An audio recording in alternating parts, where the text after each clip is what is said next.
Welcome students to my YouTube channel The Tutor Time. আজকের topic do as directed. Do as directed অনেকভাবেই করা যায়, তো যেমন যেমন নির্দেশ দেওয়া থাকে তোমাদেরকে সেভাবেই করতে হয়। তো মূল বিষয়বস্তু যাওয়ার আগে আমি তোমাদেরকে বলবো, আমার ভিডিওটা দেখে তোমাদের ভালো লাগলে বা তোমাদের কোনো উপকারে আসবে বলে মনে হলে অবশ্যই লাইক, শেয়ার, সাবস্ক্রাইব করে দেবে, ঠিক আছে? তাহলে আমি নতুন নতুন ভিডিও বানানোর ইন্সপিরেশন পেয়ে যাব। যাকে এবারে শুরু করা যাক। তো ডু অ্যাজ ডাইরেক্টেডের মধ্যে জয়েনিং ইনটু কমপ্লেক্স সেন্টেন্সেস, অর্থাৎ আমরা কমপ্লেক্স সেন্টেন্স কিভাবে করব, দুটো সেন্টেন্স থাকলো বা তার বেশি সেন্টেন্সকে কিভাবে কমপ্লেক্স সেন্টেন্স করব, সেই নিয়ম এবং একটি দুটি করে এক্সাম্পল দিয়ে আমি দেখিয়েছি। লক্ষ্য করো, প্রথমেই বাই ইউজিং নাউন ক্লজ, মানে দুটো সেন্টেন্সকে যখন আমি জয়েন করব তখন নাউন ক্লজ ব্যবহার করে আমি সেন্টেন্সটাকে কমপ্লেক্স করব। He will return, the time is uncertain. এই দুটো সেন্টেন্সকে কিভাবে তুমি কমপ্লেক্স করবে, জয়েন করবে? হি উইল রিটার্ন মানে সে ফিরবে বা তিনি ফিরবেন, দ্য টাইম ইজ আনসার্টেন সময়টা অনিশ্চিত। তাই দেখো অ্যান্সারটা কি হচ্ছে, when he will return is uncertain, কখন তিনি ফিরবেন সেটি অনিশ্চিত। তাই যে হোয়েন হি উইল রিটার্ন, এটি হচ্ছে আমাদের নাউন ক্লজ, ঠিক আছে? এইভাবে আমি উদাহরণগুলো দিয়েছি এবং দেখিয়েছি, লক্ষ্য করো। পরেরটি লক্ষ্য করো, he said something I could not understand it. এটি হচ্ছে কি, I could not understand what he said. এই যেগুলো নাউন ক্লজ তার নিচে আমি আন্ডারলাইন করেছি, লক্ষ্য করো। 2 নম্বর সেন্টেন্স, 2 নম্বর নিয়মটা কি? 2 নম্বরটা হচ্ছে by using adjective clause or relative clause. কখনো বলা থাকে ইউজ রিলেটিভ ক্লজ, তখন তোমাকে এটা বুঝিয়ে নিতে হবে যে অ্যাডজেক্টিভ ক্লজ ব্যবহার করতে হবে। সেন্টেন্সটা লক্ষ্য করো, তাহলেই দেখতে পাবে। He saw the car, it was blue in colour, মানে তিনি একটি গাড়ি দেখলেন, এটা ব্লু রঙের বা নীল রঙের, ঠিক আছে? তাহলে he saw the car which was blue in colour, বুঝতেই পারছো অ্যাডজেক্টিভ ক্লজ আন্ডারলাইন করা আছে, অর্থাৎ গাড়িটি কেমন না নীল রঙের, ঠিক আছে? He saw the car which was blue in colour, ঠিক আছে? এইভাবে তোমাদের দুটো সিম্পল সেন্টেন্সকে কমপ্লেক্স করতে হবে। আর একটা উদাহরণ দিয়েছি, my parents went to Shillong, it is beautiful hill town, ঠিক আছে? তো my parents went to Shillong which is beautiful hill town, বুঝতেই পারছো এটি অ্যাডজেক্টিভ ক্লজ বা রিলেটিভ ক্লজ। এরপর 3 নম্বরটা কি? 3 নম্বরটা হচ্ছে ইউজিং অ্যাডভার্বিয়াল ক্লজ, তার মানে অ্যাডভার্ব ব্যবহার করতে হবে। অ্যাডভার্ব কোনগুলো তোমরা জানো, টাইম, ম্যানার, প্লেস ইত্যাদি এরকম ধরনের কিছু বোঝাবে, ঠিক আছে? তো লক্ষ্য করলেই পাবে, the thief saw the police he fled, মানে চোরটি পুলিশকে দেখলো এবং দৌড়ে পালালো, ফ্লেড দৌড়ে পালালো। তাহলে কিভাবে তুমি এটাকে কমপ্লেক্স করবে? The thief fled when he saw the police, চোরটি পালালো যখন সে, মানে টাইমটা বোঝাচ্ছে, when he saw the police, ঠিক আছে? এরপরে সেন্টেন্সটা লক্ষ্য করো, he was ill, he could not go to school. তাহলে এটাকে তোমাকে কমপ্লেক্স করতে হবে। কীভাবে করবে? He could not go to school as he was ill, তার কারণটা হচ্ছে রিজন, তার স্কুলে না যাওয়ার কারণটা তিনি অসুস্থ, ঠিক আছে? Adverbial clause. তো এরপরেরটি দেখো, জয়েনিং ইনটু কম্পাউন্ড সেন্টেন্সেস, অর্থাৎ যৌগিক বাক্য কিভাবে গঠন করবে তার নিয়মকানুনটা বলা হচ্ছে। যে প্রথমেই বাই ইউজিং কিউমুলেটিভ কনজাংশন, অর্থাৎ কিউমুলেটিভ কনজাংশন ব্যবহার করে তুমি কম্পাউন্ড সেন্টেন্স করবে। কিউমুলেটিভ কনজাংশন কোনগুলো? And, both, not only but also, এগুলোকে বলা হয় কিউমুলেটিভ অ্যাডজেক্টিভ। সেন্টেন্সটা লক্ষ্য করো, he is rich, he is also well educated. তিনি ধনী এবং তিনি বেশ শিক্ষিত। তার মানে কি, তিনি শুধু ধনীই নন, তিনি শিক্ষিতও বটেন। আমরা বাংলাতে বললে এইভাবে বলবো। সেইটা ইংরেজি সেন্টেন্স কি হয়ে দেখো, he is not only rich but also well educated. তার মানে নট অনলির সঙ্গে বাট অলসো কোরিলেটেড, মানে নট অনলি বললে তোমাকে বাট অলসো ব্যবহার করতে হবে। তাহলে he is not only rich but also well educated, বোঝা গেছে? এটা আমাদের কিউমুলেটিভ কনজাংশন। যাক, এবারে 2 নম্বরটা লক্ষ্য করো, by using adversative conjunction. Adversative conjunction কোনগুলো? But, still, yet, nevertheless, however, এইগুলো ব্যবহার করে তুমি কম্পাউন্ড সেন্টেন্স তৈরি করবে। দেখো, they saw him there, they could not believe it. অ্যান্সারটা কি হচ্ছে? They saw him there but they could not believe it. তারা তাকে সেখানে দেখল কিন্তু বিশ্বাসই করতে পারল না, এরকম আর কি। বেশ, এরপরে তুমি by using alternative conjunction. Alternative conjunction কোনগুলো? Or, either or, neither nor, এই সমস্ত ব্যবহার করে তোমাকে কম্পাউন্ড সেন্টেন্স গঠন করতে হবে। You have stolen my pen, your sister has stolen my pen. তুমি কলমটি চুরি করেছো, আমার কলমটি, তোমার বোন আমার কলমটি চুরি করেছে। তা দুজনে তো চুরি করতে পারে না, তাই এটা কি হবে? হয় তুমি, না হয় তোমার বোন। আমরা তো এটাই বলবো। দেখো, সেক্ষেত্রে আইদার অর, মানে either you or your sister has stolen my pen, হয় তুমি কিংবা তোমার বোন। ঠিক আছে, সেখানে আইদার অর কথাটা ব্যবহার করতে হবে, আইদার অর, বোঝা গেছে? এরপরে দেখো, I did not take tea, I did not take coffee. আমি চা খাই না, আমি কফি খাই না। তার মানে আমি কোনোটাই খাই না, না চা না কফি। এই ক্ষেত্রে যখন তুমি করবে, যে দুটো বস্তুর মধ্যে তুমি কোনোটাকেই পছন্দ করছো না, তাদের একটার আগে নাইদার, অন্যটার আগে নর বসে, এটা মাথায় রাখবে। তাহলে কি হবে সেন্টেন্সটা?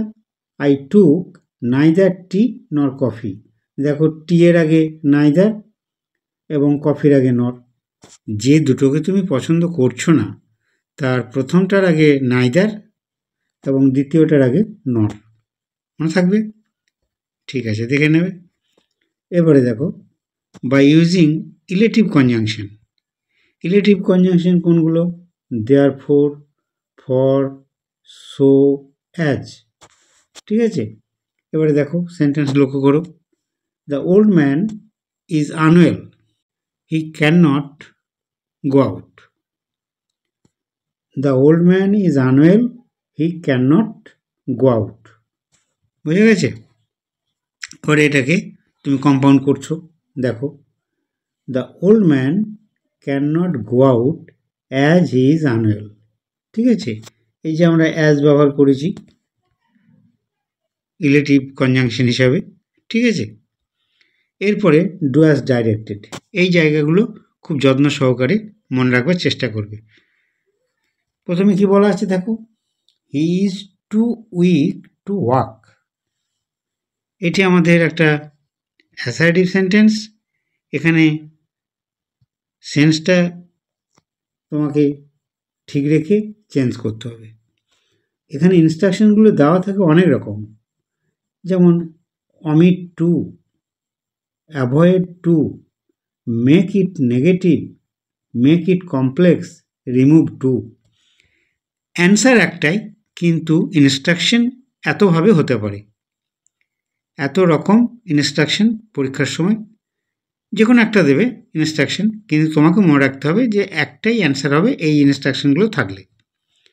তাহলে এই 2টা উঠে যাবে এবং A2টাও উঠে যাবে। কি হবে দেখো, T2 জায়গায় শো হবে আর TO2 এই জায়গায় দ্যাট হবে। তাহলে কি দাঁড়ালো, he is so weak that he can not walk. এই যে ক্যান নট হলো, এটি মনে রাখবে যদি এটা প্রেজেন্ট টেন্সের থাকে ইজ তাহলে ক্যান নট, এটা যদি পাস্ট টেন্স হতো মনে করো ওয়াজ, তাহলে এখানে আমরা কুড নট করতাম। তার মানে বিভার্বটা যদি প্রেজেন্ট টেন্সের হয় তাহলে সাবজেক্টের পরে ক্যান নট হবে, হি এর পরে ক্যান নট হয়েছে। কিন্তু এটা যদি ওয়াজ বা ওয়ের হতো, পাস্ট টেন্স হতো, তাহলে he was so weak that he could not walk, এটি আমরা করতাম। আমি পরে হয়তো তোমাদের সেরকম উদাহরণ দিয়েছি। দেখো 2 নম্বরটা লক্ষ্য করো, the knife was too blunt to cut bread. এখানে আর ইনস্ট্রাকশনগুলো আমি পাশে লিখি নাই, ওই যে ইনস্ট্রাকশনগুলো দেওয়া আছে 1 নম্বর সেন্টেন্সে সেই ইনস্ট্রাকশনগুলোই হবে। অর্থাৎ কি না, 2টা তুলতে হবে, দিয়ে কি তোমার কমপ্লেক্স সেন্টেন্স করতে হবে। তাহলে the knife was too blunt to cut bread, দেখো the knife was so blunt that one could not cut bread. দেখো এখানে বিভার্বটা ওয়াজ আছে, তাই ওয়ান এই সাবজেক্টের পরে কুড নট হয়েছে। ঠিক আছে, এই জায়গাগুলো খুব সুন্দর করে মনে রাখার চেষ্টা করবে, তাহলে ভুলটা হবে না। 3 নম্বর সেন্টেন্স দেখো, the news is too good to be true. ঠিক আছে, এখানেও ইনস্ট্রাকশন ওই একই হবে, আমি ইনস্ট্রাকশনগুলো বারবার লিখিনি, তোমরা 1 নম্বর সেন্টেন্সে যে ইনস্ট্রাকশন দিয়েছি সেগুলি হবে। তাহলে 2টা উঠে যাবে, 2 এর জায়গায় শো হবে, আর এই 2 এর জায়গায় দ্যাট হবে। কি দাঁড়াবে তাহলে, the news is so good that it can not be true, it can not be true. ঠিক আছে, বেশ, এরপরে দেখো 4টা, we are too late to catch the train. 2 উঠে যাবে, এই 2টা থাকবে না, তাহলে কি দাঁড়াবে, we are so late that we can not catch the train, এই সাবজেক্টের পরে ক্যান নট হয়েছে। এগুলো খুব ভাইটাল গ্রামারের একটা পার্ট বলা যেতে পারে। 5 নম্বর লক্ষ্য করো, he speaks too fast to be understood. তাহলে এটা তোমরাই করতে পারবে, he speaks so fast that he can not be understood. ঠিক আছে, এইভাবে প্রত্যেকটা দেখে নেবে। তারপরটা দেখো, it is too hot to play outside. আমরা নিয়ম অনুযায়ী কী করব, ইট ইজ সো হট, তারপরে এই 2 এর জায়গায় দ্যাট বসলো, one can not play outside, can not হবে সাবজেক্টের পরে, ওয়ান ক্যান নট। ঠিক আছে, তারপরে 7টা দেখো, the poem is too simple to need an explanation. এখানেও ঠিক একইভাবে, the poem is so simple that no explanation is needed. ঠিক আছে, মানে কবিতাটি এতই সহজ যে এর কোনো এক্সপ্লানেশনের প্রয়োজন নেই। ঠিক আছে, দ্যাট বসেছে, শো হয়েছে, এগুলো দেখে নেবে একবার। বেশ, এরপরে দেখো, I am two tired to go, একটু ইয়ে জায়গায় শো বসবে, তাহলে I am so tired that I can not গো। বোঝা গেছে, এগুলো পরীক্ষাতে অবশ্যই থাকবে। ডু অ্যাজ ডাইরেক্টেড তোমরা করেছো অনেক। বেশ, এরপরে দেখো, নো সুনার দ্যান দিয়ে যদি কোনো সেন্টেন্স শুরু হয় তাকে আমরা নেগেটিভ থেকে অ্যাফার্মেটিভ করব। এই সেন্টেন্সটা নেগেটিভ হবে, তাকে অ্যাফার্মেটিভ করতে হবে। অর্থাৎ কীভাবে, নো সুনার দ্যান থাকলে শুরু করতে হবে তোমাকে অ্যাজ সুন অ্যাজ দিয়ে। ঠিক আছে, অর্থাৎ নেগেটিভ টু অ্যাফার্মেটিভ বা অ্যাফার্মেটিভ টু নেগেটিভ। অর্থাৎ অ্যাজ সুন অ্যাজ থেকে তুমি নো সুনার দ্যান করতে পারো, নো সুনার দ্যান থেকে অ্যাজ সুন অ্যাজ করতে পারবে। হ্যাঁ, একটা দেখে নাও, no sooner had she heard the news than she began to weep. এই নো সুনার উঠে যাবে, তাহলে কি হলো, অ্যাজ সুন অ্যাজ, তারপরে সাবজেক্ট বসলো সি, সিম্পল পাস্ট টেন্স হবে হার্ড, আগেরটা ছিল কি হ্যাড শি হার্ড, অর্থাৎ পাস্ট পারফেক্ট টেন্স ছিল। এই অ্যাজ সুন অ্যাজ যখন করবে তখন তুমি as soon as she heard, অর্থাৎ পাস্ট টেন্স হলো, হার্ড দ্য নিউজ, কমা দেবে, কমাটা অবশ্যই মাস্ট, কমাটা দিতে হবে। সি বিগেন টু উইপ, এটাও সিম্পল পাস্ট টেন্স। বোঝা গেছে? তাহলে no sooner had she heard the news then she began to weep, no সুনারের সঙ্গে দেন বসবে, আর অ্যাজ সুন অ্যাজ দিয়ে শুরু করতে হবে অ্যাফার্মেটিভ যখন করবে। ঠিক আছে? এই negative to affirmative, affirmative to negative অবশ্যই থাকে। আবার দেখো 2 নম্বরটা, no sooner had I seen my teacher then I entered into the classroom, মানে শিক্ষকমশাই দেখতে না দেখতে আমি মানে ক্লাসরুমের মধ্যে প্রবেশ করলাম। ঠিক আছে, এরকম আর কি। আর as soon as I saw my teacher, এই যে হ্যাড সিন ছিল সেই জায়গাতে তোমাকে সিম্পল পাস্ট টেন্স করতে হবে, তাহলে as soon as I saw করতে হবে, saw my teacher, comma I entered into the classroom. ঠিক আছে, বেশ। এরপরে অ্যাজ সুন অ্যাজ দিয়ে একটা সেন্টেন্স দেওয়া আছে, তাকে তোমাকে নো সুনার করতে হবে।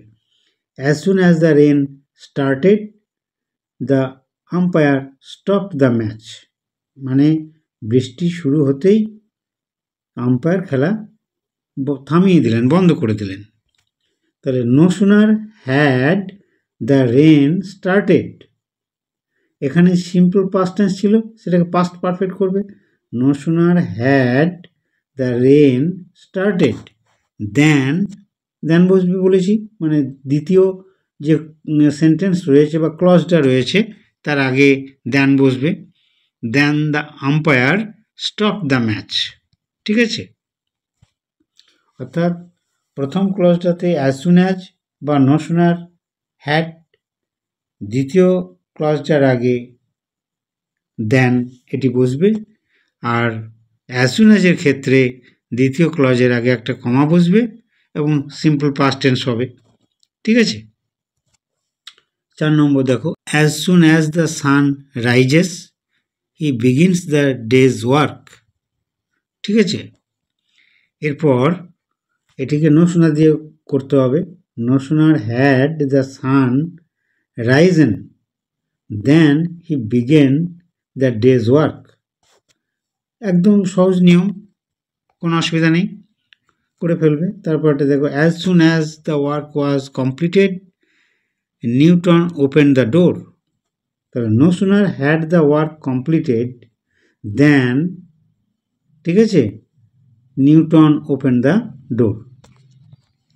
এরপরটা লক্ষ্য করো, এরপরটা কি বলা আছে, as soon as he retired his son got a job, তাহলে no sooner had he retired, ঠিক আছে, no sooner had he retired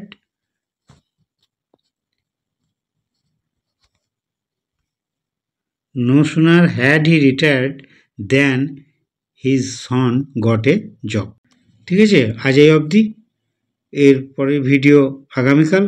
তোমরা আমার ভিডিওটি দেখে উপকৃত হলে অবশ্যই লাইক শেয়ার সাবস্ক্রাইব করে দেবে, এটুকু আশা রাখি। Thanks for watching.